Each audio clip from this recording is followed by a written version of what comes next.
야, 네 엄마가 내 엄마가 거지라며? 거지라며? 밥솥 하나 달랑 들고 밥솥 하나 달랑 들고 와놓고 와놓고 임신했다고 유세야? 사람 정신 노릇하겠다고? 차리게 해줄까? 야, 임신했다고 네 유세야? 엄마가 거지라며? 정신 밥솥 차리게 하나 달랑 해줄까? 들고 와놓고 사람 뺨 맞는 소리가 사무실 안에 울렸습니다. 사람이 맞는 소리는 생각보다 작았습니다. 그러나 그 순간 공기가 멎는 느낌은 분명했습니다. 배가 많이 나온 여자가 중심을 잃고 책상 모서리에 부딪히며 주저앉았습니다. 손이 본능적으로 배를 감싸 쥐었습니다. 의자에 앉아있던 직원 몇 명이 고개를 들었지만 곧 아무 일도 없다는 듯 시선을 돌렸습니다. 누군가는 키보드를 두드렸고 누군가는 서류를 넘겼습니다. 사람이 사람을 외면하는 속도는 놀라울 만큼 빨랐습니다. 그곳은 건강식품 판매 사무실이었습니다. 겉으로는 상담센터였지만 안쪽 분위기는 가족보다 위계가 강한 조직처럼 느껴졌습니다. 맞은 사람은 29살 임산부였습니다. 이름은 서연이었습니다. 그녀는 울지 않았습니다. 울면 더 약해 보일까봐 입술만 깨물고 있었습니다. 사무실 한쪽 소파에 앉아있던 중년 여자가 다리를 꼬며 말했습니다. 그 여자가 바로 시어머니였습니다. 사람을 내려다보는 눈이었습니다. 오랫동안 남을 평가하며 살아온 사람 특유의 표정이었습니다. 그때 유리문이 열렸습니다. 숨이 가쁜 채 들어온 한 여자가 문 앞에서 멈춰 섰습니다. 흰 머리가 조금 섞인 단정한 머리, 오래 입은 코트, 손에는 장바구니 하나가 들려 있었습니다. 그녀의 시선이 천천히 바닥으로 내려갔습니다. 배를 감싸 쥔 채 앉아있는 딸, 붉게 부어오른 뺨, 그리고 아무 일도 아니라는 듯 서 있는 시댁 식구들. 그 순간 시간이 멈춘 것처럼 느껴졌습니다. 어머니 정명자 씨는 아무 말도 하지 않았습니다. 화를 낼 때 오히려 조용해지는 사람들이 있습니다. 그날의 명자가 그랬습니다. 딸을 일으켜 세우는 손이 미세하게 떨리고 있었습니다. 그러나 목소리는 놀랍도록 낮고 안정되어 있었습니다. 주변 사람들은 그 떨림을 눈치채지 못했습니다. 사람들은 흔히 큰 소리를 내는 사람이 화났다고 생각합니다. 하지만 정말 무서운 순간은 아무 말도 하지 않을 때였습니다. 명자 씨는 사무실을 둘러봤습니다. 벽에 붙은 성공 사례 사진들, 월 수입 1,000만 원이라는 문구, 웃고 있는 사람들, 그 모든 풍경이 이상하게 낯설게 느껴졌습니다. 그녀는 딸의 손을 잡고 밖으로 나왔습니다. 택시 안에서 딸이 처음으로 울었습니다. 어린아이처럼 숨이 넘어가도록 울었습니다. 그 울음은 단순한 서러움이 아니었습니다. 참아온 시간의 무게였습니다. 명자 씨는 등을 토닥이며 아무 말도 하지 않았습니다. 왜냐하면 이미 결심이 끝났기 때문이었습니다. 그날 밤 그녀는 집에 돌아와 오래된 휴대폰 연락처를 열었습니다. 10년 동안 한 번도 누르지 않았던 번호였습니다. 손가락이 잠시 멈췄습니다. 그리고 전화를 걸었습니다. 그 순간 평범한 엄마로 살던 인생이 끝나고 있었습니다. 이야기 들어가기 전에 구독, 좋아요 눌러주시면 영상 제작에 도움이 됩니다. 감사합니다. 명자 씨는 평생 조용히 살아온 사람이었습니다. 동네 사람들에게 그녀는 늘 검소한 아줌마였습니다. 시장에서는 항상 할인 채소를 골랐고 버스 2정거장은 걸어 다녔습니다. 옷은 10년 넘게 입었고 명품이라는 것은 관심도 없는 사람처럼 보였습니다. 사람들은 그녀를 평범하다고 생각했습니다. 사실 그녀도 그렇게 보이길 원했습니다. 그날 밤 딸이 잠든 후 명자 씨는 혼자 식탁 앞에 앉아 있었습니다. 불을 켜지 않았습니다. 어두운 거실에서 창밖 불빛만 들어왔습니다. 머릿속에는 오래전 기억이 떠올랐습니다. 30년 전 남편이 갑자기 세상을 떠났던 날이었습니다. 빚만 남겨두고 떠난 인생이었습니다. 어린 딸을 데리고 살아남기 위해 그녀는 작은 식당에서 일을 시작했습니다. 설거지, 배달, 새벽 장보기까지 뭐든 했습니다. 그 과정에서 사람을 보는 눈이 생겼습니다. 돈 앞에서 사람이 어떻게 변하는지도 똑똑히 봤습니다. 그리고 어느 순간부터 작은 기회들이 찾아왔습니다. 상가 하나를 공동 투자하게 되었고 그 선택이 인생을 바꿨습니다. 하지만 그녀는 깨달았습니다. 돈이 많아질수록 사람들의 태도가 달라진다는 사실을요. 친척이 찾아왔고 친구가 변했고 도움을 청하는 사람들이 늘어났습니다. 그래서 그녀는 결정했습니다. 숨기고 살자. 딸만은 돈 때문에 상처받지 않게 하겠다고 마음먹었습니다. 그래서 결혼할 때도 일부러 평범한 혼수를 보냈습니다. 작은 냉장고, 이불 세트, 그리고 밥솥 하나. 그것이면 충분하다고 생각했습니다. 딸이 사랑받으면 된다고 믿었습니다. 하지만 현실은 달랐습니다. 명자 씨는 휴대폰을 내려다보며 중얼거렸습니다. 그녀의 눈빛은 더 이상 예전의 어머니가 아니었습니다. 그날 이후 그녀는 기다리는 사람이 아니라 움직이는 사람이 되었습니다. 다음 날 명자 씨는 혼자 사무실을 다시 찾아갔습니다. 이번에는 딸을 데려오러 간 것이 아니었습니다. 확인하러 간 것이었습니다. 설명회가 진행 중이었습니다. 정장을 입은 시어머니가 사람들 앞에서 성공 이야기를 하고 있었습니다. 목소리는 자신감으로 가득했고 듣는 사람들은 고개를 끄덕이고 있었습니다. 그러나 명자 씨 눈에는 다른 것들이 보였습니다.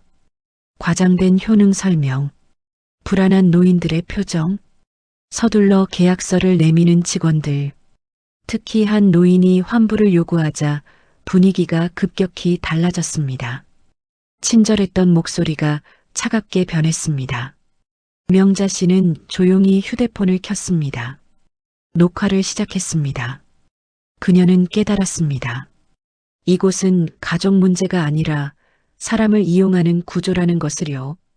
그리고 딸이 그 안에서 가장 약한 위치였다는 것도요.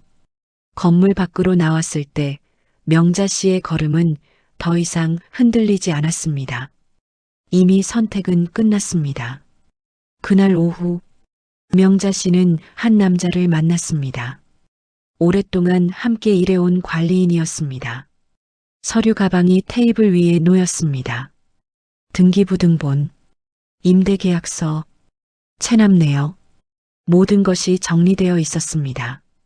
사무실 임대료는 3달째 밀려 있었습니다.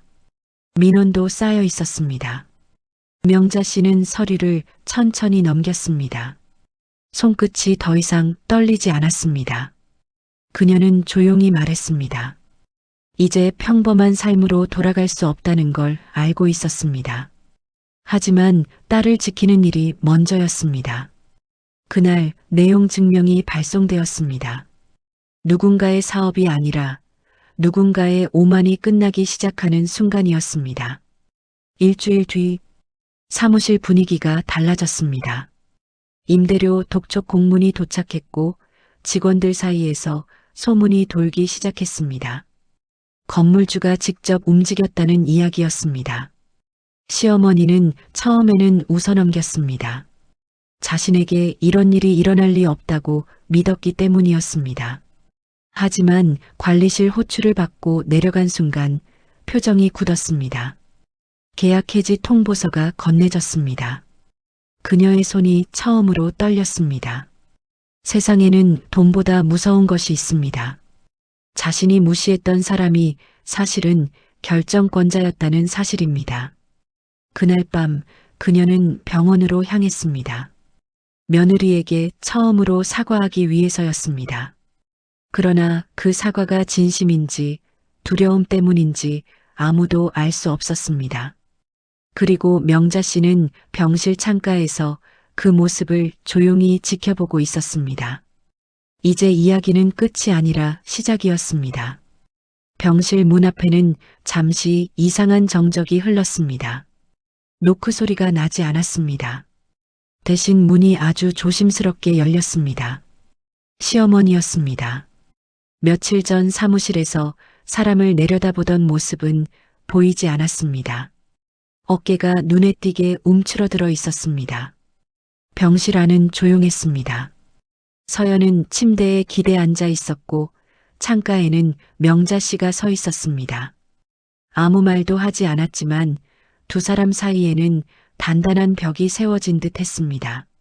사람은 이상하게도 상황이 바뀌면 목소리 높이가 달라집니다. 그날의 시어머니 목소리는 낮고 조심스러웠습니다. 사과를 하러 온 사람의 걸음이었습니다. 하지만 명자 씨는 돌아보지 않았습니다. 창밖을 바라보며 서 있었습니다. 오래 참고 살아온 사람들은 감정을 쉽게 드러내지 않습니다. 그녀는 이미 알고 있었습니다. 이 사과가 딸을 향한 것이 아니라 상황을 향한 것이라는 사실을요. 병실 공기는 묘하게 무거웠습니다. 서연은 어색하게 시선을 피했고 시어머니는 의자 끝에 앉았습니다. 손을 무릎 위에 올려놓은 채 계속 만지작거렸습니다. 사람이 진짜 불안할 때 나타나는 행동이었습니다. 며칠 사이 많은 일이 벌어졌습니다. 건물 관리실에서 계약 문제 이야기가 나오자 사무실 내부는 순식간에 흔들렸습니다. 직원들이 하나둘 빠져나가기 시작했고 고객들의 항해 전화가 이어졌습니다. 그동안 단단하다고 믿었던 세계가 생각보다 쉽게 무너진다는 걸 처음 경험하고 있었습니다. 명자 씨는 그 모든 상황을 알고 있었습니다. 하지만 단 한 번도 직접 연락하지 않았습니다. 왜냐하면 이번 일의 목적은 복수가 아니었기 때문입니다. 그녀가 원했던 것은 단 하나였습니다. 딸이 다시는 무시당하지 않는 것. 창가에 서 있던 명자 씨가 천천히 돌아섰습니다. 눈빛이 조용히 내려앉아 있었습니다. 그 눈빛에는 분노보다 오래된 피로가 담겨 있었습니다. 그녀는 상대를 꾸짖지 않았습니다. 오히려 담담했습니다. 그 담담함이 더 무거웠습니다.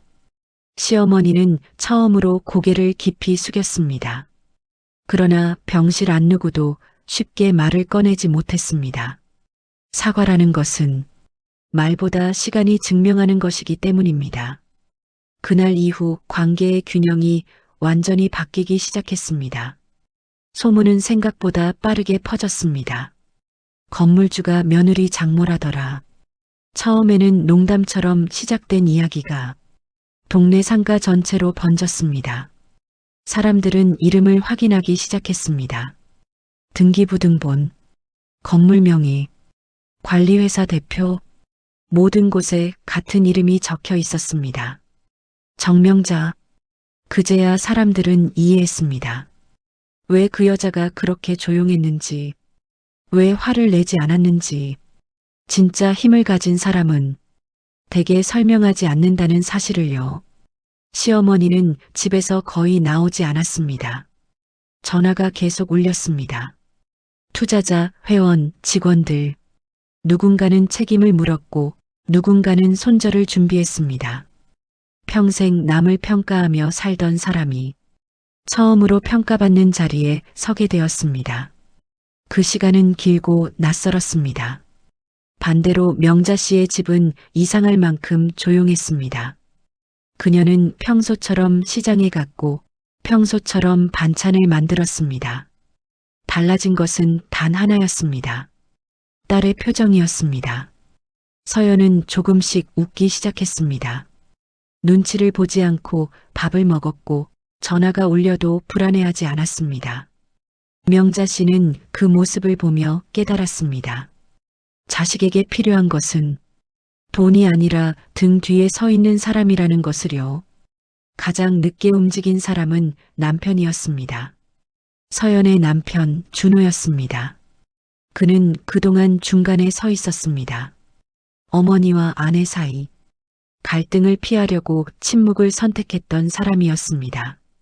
하지만 사건 이후 회사에서도 시선이 달라졌습니다. 사람들은 그에게 조심스럽게 물었습니다. 장모님 이야기를요. 그 질문들이 쌓일수록 그는 깨닫기 시작했습니다. 자신이 무엇을 외면하고 있었는지. 병실에 혼자 남은 날 그는 오래 앉아 있었습니다. 아내의 손을 바라보며 말없이 생각했습니다.